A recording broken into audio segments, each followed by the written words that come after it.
Hey everybody, I hope you're doing well today. I wanted to hop on to discuss an extremely important topic when it comes to the process of self-actualizing and realizing your desired life. And this is something that always sounds so easy in practice, in theory, but to actually do it is very severely emotionally taxing at times. But the outcome of that is extremely rewarding when we allow ourselves to be honest with ourselves, be comfortable with being unknown, and allowing ourselves to show up more and more and more authentically. Because when we let go of relationships that we've had for a long time and or relationships that we know just are not filling into your cup, pouring into your cup in the way you know you need to be supported to achieve your life, that's something that we really need to kind of like focus in on. And the reason I'm bringing it up today is because I just recently ended a connection, a friendship with a very important person in my life for quite some time. I knew this person ever since 5th grade, and we became friends as freshmen in high school, and we had a good connection. But I could tell that over the years, mind you, that we were just naturally growing apart, and instead of kind of staying in tune with each other, our interests diverged. And to be quite honest with you, I accept full accountability when I say this. When we first met, I was in a very much unhealed position in my life where I valued everybody else's opinion and values over my own. So if somebody said, hey, I enjoy doing this, even if I didn't enjoy it specifically, instead of saying, oh, I'm not really into that, but it's cool that you are, I would essentially say, hey, I like that thing too because you like it. And because I care about you, I now care about this, which is a sweet sentiment to have. And I'm not saying you have to like every single thing that, your friends, family enjoy. But the way I was doing it was essentially I would never bring up the things that interested me due to the self-imposed opinion that whatever I enjoyed, whatever I liked did not matter. But yeah, so just laying out some groundwork. But yes, we had a in-depth conversation. It was sad, but I was very thankful because and I told her this, I still love and care about her, but I know that we're not feeding into each other the way we need to. And that was that. I'm not going to go into the details, of course, but it was just so funny because, to be quite honest, you guys, I've been thinking about this for years, a long time. And I just never said anything because I thought that things would work themselves out. No, that is if anyone ever says, oh, I thought we could hang around each other and things will work themselves out, nothing will just work itself out unless there is an intentional strategy to do so. I hate to say it to you, but unless a person makes a clear, concise plan, as an example, hey, I'm going to make it a point to have 2 30-minute phone calls with this person each week. And you can figure out the 2 days and all that kind of stuff, but I kid you not, for relationships, as well as your dreams, as well as any goals, if you do not make a call to action and act upon it, hate to break it to you, it's 9 times out of 10 not going to happen nearly as efficiently as you would have liked. That's it. That's all I'm going to say. Because who am I? I don't know how things pan out in the universe, the world, fate, whatever you believe in. It'll sneak up and surprise you in both good ways and ways that you did not expect. So yeah, and I just thought before I actually had this conversation, oh, when it happens, I'll feel so free. I'll, do this, that, and the third. Oh my gosh, a weight off my chest. But then when I started talking to her, and after the end of the phone call, I just felt sad naturally. And I think that sadness, of course, because she is a good person, was like, oh, I just ended it off with a good person. Because let's get this kind of into the conversation. Basically, everybody and their mom tells you how to end a relationship with a toxic person, and that is difficult. That is 100% difficult. I'm not taking that away from anybody. What most people do not bring up, though, is when to walk away from a good enough person, or someone you've been comfortable with, or someone you've known for so long. And the damning thing about these types of relationships is that they're not usually overtly bad. But when you try to speak on your dreams and your visions, they don't 100% kind of like negate, like trash them, but they start asking 1,000,001 questions about it. And it's not like in a supportive way. Or you can kind of tell that if you did try to share your true self to this person, they would reject it in a deeply profound way in which that the relationship would not recover. Because I think, and this is a part of my journey too, recovering from being a people pleaser and embracing conflict and embracing negative emotions with people, and not in a inflammatory, physically violent, or mentally, like not in a violent way. But it's that kind of whole thing. It's like we have to learn to let go of people who are okay. Because to be quite honest with you, if unless we make that space for like new connections, then you're going to keep continuously living the same life. Like, please definitely refer back to my other video previously, how relationships will keep you frozen in time. That's exactly how I felt with her.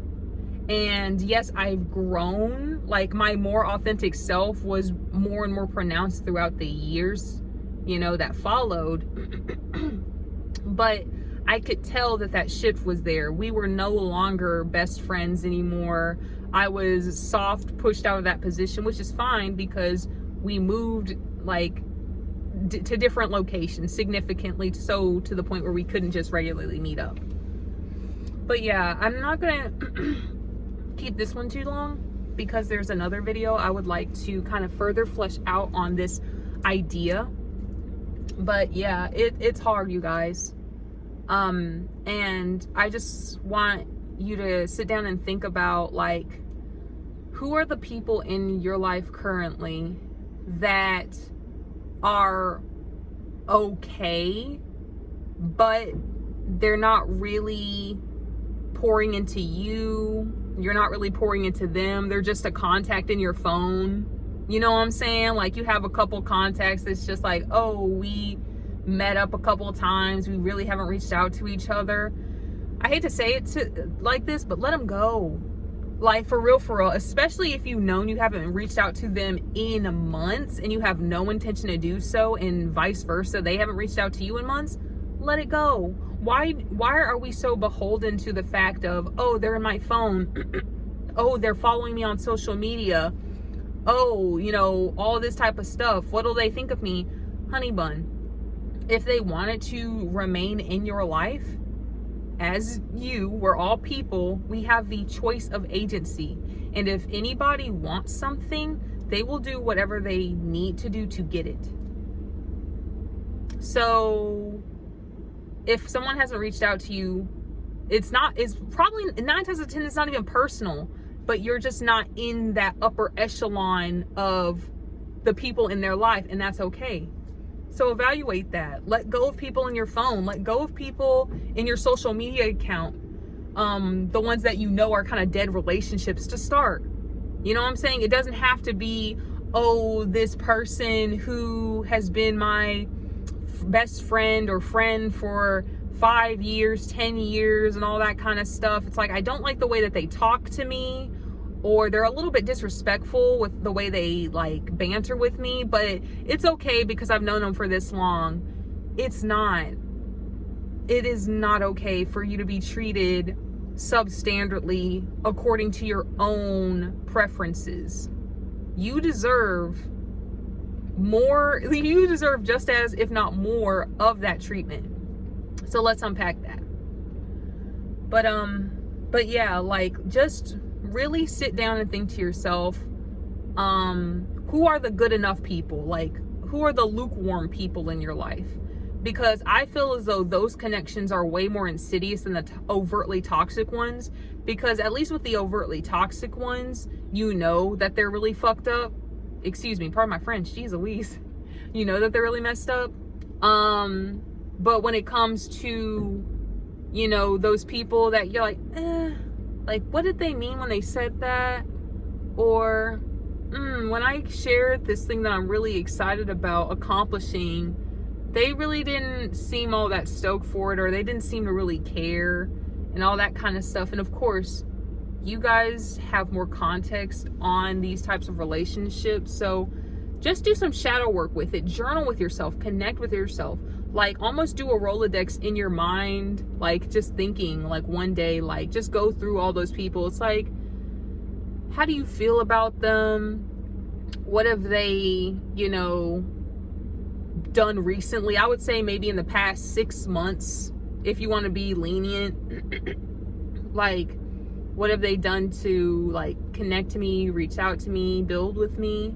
What have they done to inspire me? What have I done to inspire them? Because honestly, I feel as though those connections where we really, like those dream friendships or dream relationships where we want to feel fully seen, cherished, and heard, it's just like, if a person's not doing that in your circle right now, then they gots to go. Or you can have an ultimatum, one of the two things. They either have to go, or you need to have a conversation with them and reset the expectations for the relationship. That conversation is not the end of the world. It doesn't have to be this whole confrontational beating on your chest saying, I need this, this, this, and that. Otherwise, we're not friends anymore. It's like, whoa. Now, if you know that's how that conversation needs to be in order for it to be received by the other party, you know them better than I do. However, I know that most people, they care to change if they care about you, and most of the time they just don't know. And that is another thing about being a previous people pleaser. Honesty. Being honest, regardless of the reaction of the other person. And not saying it in a disrespectful way. I subscribe to the school of thought that anything can be said. It is just the way that you say it and present it. That is it. And pardon me, that is a moniker of class, character, and just other desirable traits that I have in my own life. So that's another thing too. People who are in your circle, they don't have to agree with you on most, if not anything, as long as they respect who you are, what you stand for, and vice versa if you respect them too.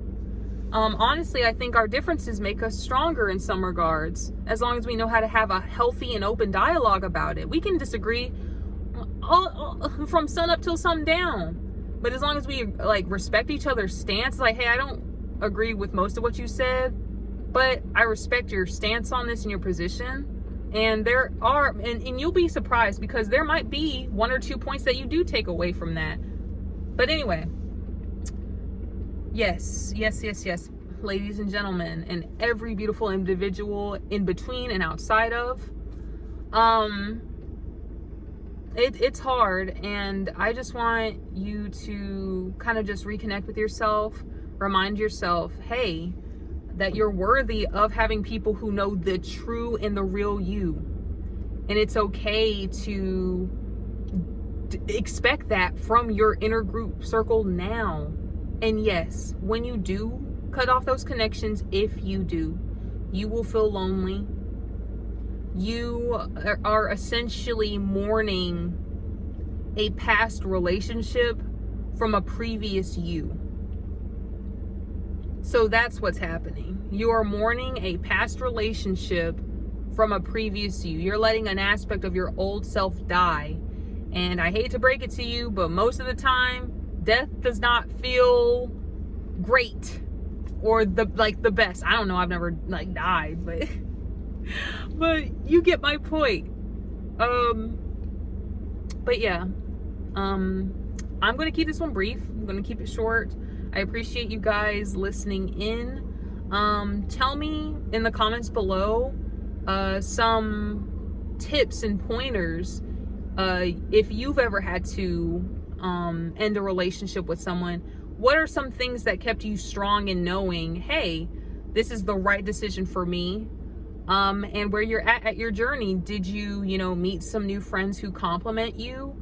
Are you still in that path of development and self-learning and knowing? But yeah, let's start a dialogue, you guys. I would love to hear your thoughts, and I intend that, once we get a little bit more, flow and momentum going, I would love to have more, maybe in the future, like Q&As, live Q&As and stuff like that. That would be so much fun. But yeah, that is it. Thank you guys so much for listening. You guys are awesome and you rock. Stay cool, because Lord lady, it is toasty and humid. But you guys are awesome and you rock as always. Peace out for now, and we'll chat later. Bye.